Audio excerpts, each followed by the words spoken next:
OK សួស្តីអ្នកទាំងអស់គ្នាស្វាគមន៍កម្មកម្មវីដេអូថ្មី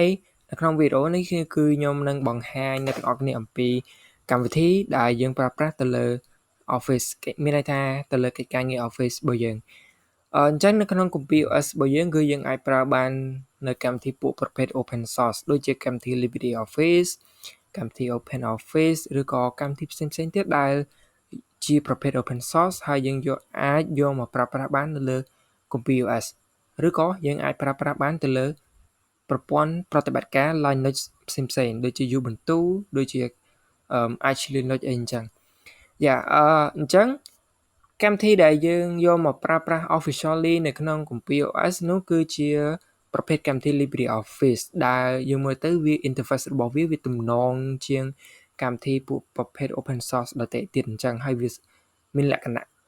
ស្អាតជាងកម្មវិធីផ្សេងៗអញ្ចឹងអាហ្នឹងវាជាចំណាប់អារម្មណ៍របស់ខ្ញុំប្រសិនបើអ្នកទាំងអស់គ្នាមានចំណាប់អារម្មណ៍យ៉ាងណាទៅលើវាក៏អាចបញ្ចេញចំណាប់អារម្មណ៍ទៅលើវាទៅអូខេឥឡូវយើងចូលមកកាន់កម្មវិធីទី1នេះគឺ Libreoffice Writer ប្រសិនបើយើងធៀបទៅកាន់ OS ដទៃទៀតដូចជា Windows OS អញ្ចឹងនៅលើ Windows គឺគេប្រើប្រាស់នៅកម្មវិធី Microsoft Word សម្រាប់កិច្ចការងារការវាយអត្ថបទការចងក្រងទៅលើឯកសារសរសេរណាមួយផ្សេងៗទៀតអញ្ចឹងនៅលើ KOOMPI OS របស់យើងគឺយើងប្រើនៅកម្មវិធី Libreoffice Writer ហើយកម្មវិធី Libreoffice Writer នេះគឺវាមានមុខងារដូចទៅនឹងកម្មវិធី Microsoft Word ផងដែរប៉ុន្តែគ្រាន់តែថាវាអាចនឹងមានកម្មវិធីឬក៏វាអាចនឹងមាននៅមុខងារណាមួយឬក៏មួយចំនួនដែលមិនមានដូចទៅនឹងកម្មវិធី Microsoft Word វាអាចខុសគ្នាច្រើនឬក៏តិចទៅតាមកន្លែងដែលយើងអនុវត្តទៅយើងជួបផ្ទាល់ទើបយើងដឹងថាអូកន្លែងហ្នឹងនៅលើនោះវាមានឬក៏កន្លែងនោះវាមានហើយកន្លែងនេះវាមានឬក៏មិនមានអញ្ចឹងបើសិនជាកិច្ចការងារធម្មតាទូទៅទាក់ទងជាមួយនឹងកម្មវិធីការសរសេរអត្ថបទផ្សេងៗគឺយើងអាចប្រើប្រាស់បានទៅលើ Libreoffice Writer នេះគឺ perfect តែម្ដងហើយពួកប្រភេទកម្មវិធីនេះគឺវាជាប្រភេទ open source ហើយនឹង free មិនអនុញ្ញាតឲ្យអ្នកទាំងអស់គ្នាធ្វើការបង់ថ្លៃទៅលើការទិញ license យកមកប្រើប្រាស់ណាមួយនោះទេតោះណាអញ្ចឹងបើយើងប្រើប្រាស់វាគឺយើងពុំបាច់បារម្ភទៅលើការបង់ថ្លៃទៅលើ license នោះទេតោះណាអូខេកម្មវិធីទី2នេះគឺជាកម្មវិធី Libreoffice Calc ប្រសិនបើយើងធៀបកម្មវិធី Libreoffice Calc នេះទៅលើ Windows គឺដូចទៅនឹងកម្មវិធី Microsoft Excel សម្រាប់ការងាររដ្ឋបាលគឺការងារគណនាទៅលើទិន្នន័យបូកដកសរុបទៅលើបញ្ជីទូទាត់ការប្រាក់អត្រាអីផ្សេងៗហ្នឹងគឺនៅលើ Libreoffice Calc នេះហើយអញ្ចឹងវាអាចនឹងមានមុខងារខ្លះឬក៏ function ខ្លះដែលវាមិនមាននៅលើ Libreoffice Calc នេះដូចទៅនឹង Microsoft Excel អញ្ចឹងអូខេអញ្ចឹងអធិស្ឋានដល់អ្នកទាំងអស់គ្នាផងដែរប្រសិនបើពុំមាននៅមុខងារដូចទៅនឹង Microsoft Excel ទាំងស្រុងព្រោះអីកម្មវិធីនេះវាជាប្រភេទ open source ហើយយើងមិនមែនមានន័យថាការ develop កម្មវិធីនេះគឺយើងត្រូវ pay លុយទៅលើ developer ឲ្យគាត់មក develop ទេគឺមាន developer ជាច្រើនរាប់ពាន់នាក់នៅក្នុងពិភពលោកយើងហ្នឹងគឺគាត់ចូលរួម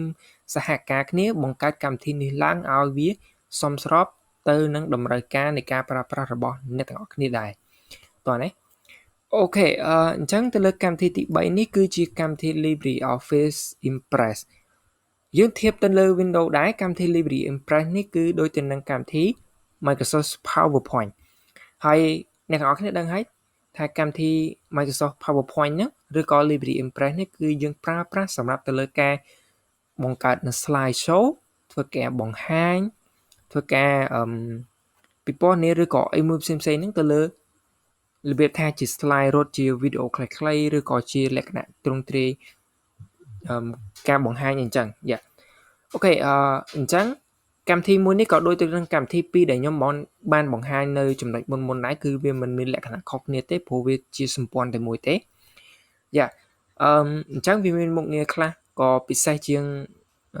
Microsoft PowerPoint ទៅហើយមុខងារខ្លះក៏វាមិនដូចទៅនឹង PowerPoint ទៅប៉ុន្តែគឺយើងអាចប្រើប្រាស់បាន 90% ទៅលើកម្មវិធីMicrosoft PowerPoint នេះហើយអូខេអញ្ចឹងអ្នកទាំងអស់គ្នាអាចធ្វើការសាកល្បងបានទៅលើ KOOMPI OS ចំនួន 2.6 ឬក៏អ្នកទាំងអស់គ្នាដែលគាត់កំពុងតែប្រើប្រាស់ទៅលើ computer KOOMPI អញ្ចឹងអ្នកទាំងអស់គ្នានឹងឃើញហើយប្រសិនបើ version អ្នកទាំងអស់គ្នាស្ថិតនៅក្រោម version 2យើងអាច update OS របស់យើងទៅលើ ទៀតទៅទៅកាន់ 2.6 ជា version last version ទៅហើយអញ្ចឹងអ្នកទាំងអស់គ្នាក៏ចំណេញទៅលើ version របស់ LibreOffice ដែរព្រោះអីឥឡូវនេះ LibreOffice គឺវា update រហូតវាដល់ចំនួនទី 7.2.3 ហើយអញ្ចឹងបើសិនជាអ្នកទាំងអស់គ្នាកំពុងតែនៅចំនួនទី 6 អីវាអាចនឹងមាន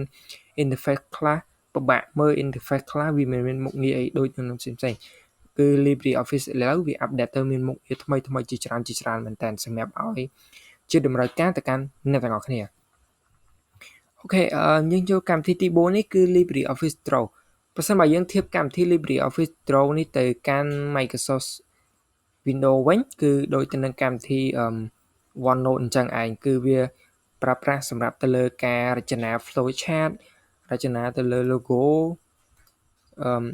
រចនាបទទៅលើកិច្ចការងារផ្សេងៗយ៉ាតកតងជាមួយនឹងការគូរ graphic អីហ្នឹងអូខេអធិស្ឋាននេះខ្ញុំកំពុងតែបើកអូខេអូខេឥឡូវយើងបន្តទៀតគឺតកតងជាមួយនឹងការ design ទៅលើប្លង់តកតងជាមួយនឹងប្លង់ស្រាលសម្រាប់ការគូសដូចជាគូសប្លង់ផែនទីទៅផ្ទះការឬក៏អីអញ្ចឹងណាយ៉ាហើយយើងក៏អាចប្រើប្រាស់វាសម្រាប់ឲ្យអ្នកទាំងអស់គ្នាគូសនៅតយ៉ាក្រាមផ្សេងដែលយើងអាចប្រើប្រាស់បាននៅលើ LibreOffice Draw នេះឯងយ៉ាអញ្ចឹងពួកវាទាំងអស់នេះគឺវាជាពិតជាពិសេសមែនតើសម្រាប់ការប្រើប្រាស់ទៅលើតម្រូវការបើយើងធ្វើតែកម្រិតមធ្យមធម្មតាអីហ្នឹងគឺពិសេសសម្រាប់អ្នកទាំងអស់គ្នាពិសេសនេះគឺពុំបាច់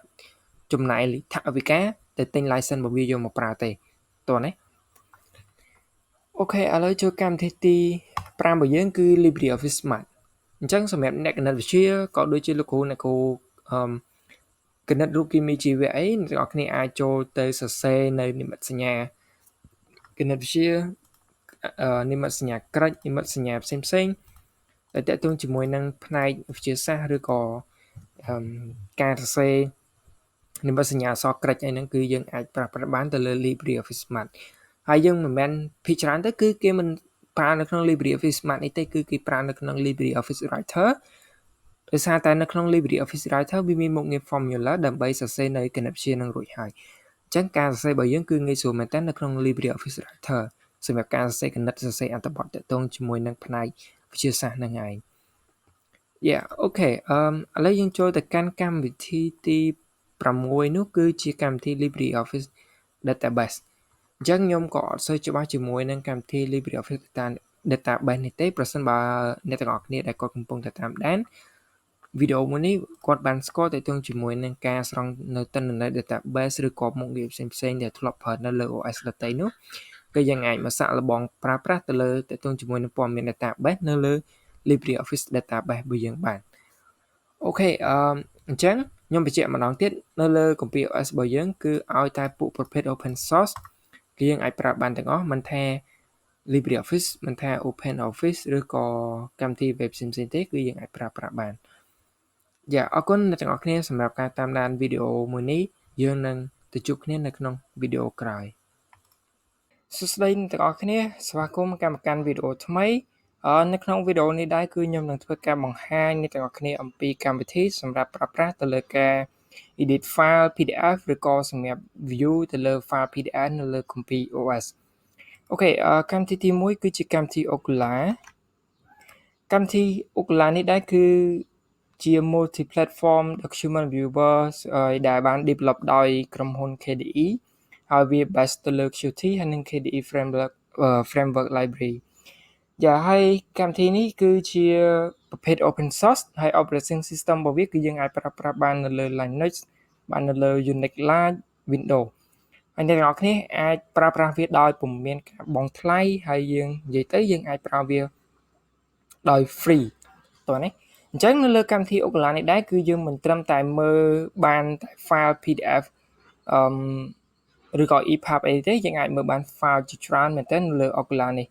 អញ្ចឹងបើសិនជាអ្នកទាំងអស់គ្នាដែលគាត់កំពុងតែប្រើនៅ KOOMPI OS ហើយគាត់ចង់ view file EPUB ឬក៏ file ផ្សេងៗអ្នកទាំងអស់គ្នាអាច view វានៅក្នុង Okular បានអូខេអញ្ចឹងទៅជាមួយនឹងកម្មវិធីនេះដែរប្រសិនបើអ្នកទាំងអស់គ្នាដែលគាត់កំពុងតែប្រើប្រាស់នៅ KOOMPI OS version 2.6 គឺយើងមានកម្មវិធីនឹងរួចរាល់នៅលើ OS ថ្មីរបស់យើង OS ជំនាន់ចុងក្រោយ ប្រសិនបើអ្នកទាំងអស់គ្នាដែលគាត់កំពុងតែប្រើនៅ OS ចំនួនពីមុនឬមានន័យថាចំនួនក្រោម 2.0 ប្រសិនបើគ្មាននៅកម្មវិធីនេះទេអ្នកទាំងអស់គ្នាអាចដំឡើងវាបាននៅក្នុងវីដេអូបន្តទៀតខ្ញុំនឹងដាក់ link វីដេអូរបៀបដំឡើងកម្មវិធី Opera នេះនៅក្នុង description ខាងក្រោមនេះអូខេយើងចូលទៅកាន់កម្មវិធីទី2នេះគឺជាកម្មវិធី Master PDF Editor File កម្មវិធី Master PDF Editor File នេះវាមានលក្ខណៈលយជាងឬក៏យើងអាចនិយាយបានថាវាមានលក្ខណៈ function ច្រើនជាងនៅ Opera យើងអាចធ្វើការ edit file PDF របស់យើងបាននៅលើ Master PDF Editor File នេះយើងអាចស្រង់វាតាមអ្វីដែលយើងចង់បានតាមអ្វីដែលជាតម្រូវការរបស់យើងតោះនេះអញ្ចឹងវាអាចឲ្យយើង edit បានច្រើនមែនទែនទាំងការដាក់ frame ទាំងការសរសេរទាំងការ crop ទៅលើទំហំទាំងការalign ឆ្វេង align ស្ដាំលើក្តារក្រោមអីនេះគឺយើងអាច edit file PDF របស់យើងបាននៅក្នុងនេះទាំងអស់តោះនេះអូខេអញ្ចឹងដូចជា file PDF ហ្នឹងអញ្ចឹងយើងអាចធ្វើការ edit វាបានច្រើនមែនទែនដូចយើង edit នៅក្នុង Word អញ្ចឹងប៉ុន្តែមិនមែនមានន័យថាយើងយកមកវាធ្វើទាំងដុលទេគ្រាន់តែយើងអាចជំនួសឲ្យការ edit របស់យើងបានខ្លះៗនៅលើ PDF file PDF editor file នេះប្រសិនបើអ្នកទាំងអស់គ្នាដែលគាត់កំពុងតែប្រើនៅ KOOMPI OS ក្រោម 2.6 កម្មវិធីនេះកុំព្យូទ័រអ្នកទាំងអស់គ្នាខ្លះប្រកាសជាមានបញ្ហាទៅលើវាទាមទារឲ្យយើង register ប៉ុន្តែយើងមិនបាច់ទាមទារ register ទេគ្រាន់តែយើង delete វាទៅហើយយើងធ្វើការ install នៅ Master PDF Editor 4 ឬក៏ Editor File ដែលមានមុខងារដែលគេទៅ update ហើយអញ្ចឹងណាតោះនេះអូខេអញ្ចឹងតើតើជាមួយនឹងពីរកម្មវិធីនេះគឺវាសំខាន់សម្រាប់ការប្រើប្រាស់ទៅលើ view file PDF ឬក៏ file ផ្សេងៗឬក៏ edit file ហ្នឹងនៅក្នុង KOOMPI OS ហើយសម្រាប់ file PDF អ្នកទាំងអស់គ្នាក៏អាច view វានៅក្នុង Firefox បានដែរអូខេឥឡូវខ្ញុំនឹងធ្វើការឧទាហរណ៍អ្នកទាំងអស់គ្នាឥឡូវខ្ញុំទៅបើក file PDF របស់ខ្ញុំមួយសិនអូខេអញ្ចឹងនៅពេលដែលយើងចូលមកកាន់ file PDF យើងហើយយើង right click ទៅយើងយក open with អញ្ចឹង file PDF នៅលើ KOOMPI OS យើងអាច view បាននៅលើ Libreoffice Draw យើងអាច view បានទៅលើ Google Chrome យើងអាច view បានទៅលើ Inkscape ប៉ុន្តែវាមិនសូវជា stable ប្រហែលទៅលើ Inkscape ខ្ញុំមិន recommend ឲ្យអ្នកទាំងអស់គ្នា view file PDF នៅលើ Inkscape នោះទេទី3នេះគឺទី4នេះគឺ Chromium នេះទៅជាមួយនឹងកម្មវិធី game ខ្ញុំក៏ recommend ឲ្យអ្នកទាំងអស់គ្នាទៅមើលនៅក្នុងកម្មវិធី game ដែរសម្រាប់កម្មវិធី Inkscape game នេះគឺវាសម្រាប់ធ្វើការ design បើយើងយកទៅមើល file PDF វាមិនសូវជា stable ហើយវាមិនឲ្យយើងមើលបានទាំងស្រុងនោះទេតោះណាអូខេកម្មវិធីបន្ទាប់នេះគឺ Firefox តោះណាអញ្ចឹងកម្មវិធី3ដែលខ្ញុំចង់ recommend អ្នកទាំងអស់គ្នាសម្រាប់ការ view file PDF បានដូចគ្នានឹងទី1គឺ Libreoffice Draw ទី2គឺ Google Chrome ទី3គឺ Firefox មួយទៀតគឺ Chromium ហើយនិង Brave បើសិនជាអ្នកទាំងអស់គ្នាមាន Brave ក៏យើងអាច view file PDF បាននៅលើកម្មវិធី Brave និង Chromium ដូចគ្នាដែរតោះនេះឥឡូវខ្ញុំសាក view ទៅលើ Firefox អូខេអញ្ចឹងការបើកនៅ file PDF ខ្ញុំនៅក្នុង Firefox គឺទទួលបានជោគជ័យអូខេអ្នកទាំងអស់គ្នាអរគុណសម្រាប់ការតាមដានវីដេអូមួយនេះប្រសិនបើអ្នកទាំងអស់គ្នាមានចម្ងល់អីអាច comment ខាងក្រោមនេះឬក៏អាចសួរមកក្រុមការងារយើងខ្ញុំតាមរយៈ Telegram នៅក្នុង description ខាងក្រោមនេះអរគុណអ្នកទាំងអស់គ្នាយើងនឹងជួបគ្នានៅវីដេអូក្រោយ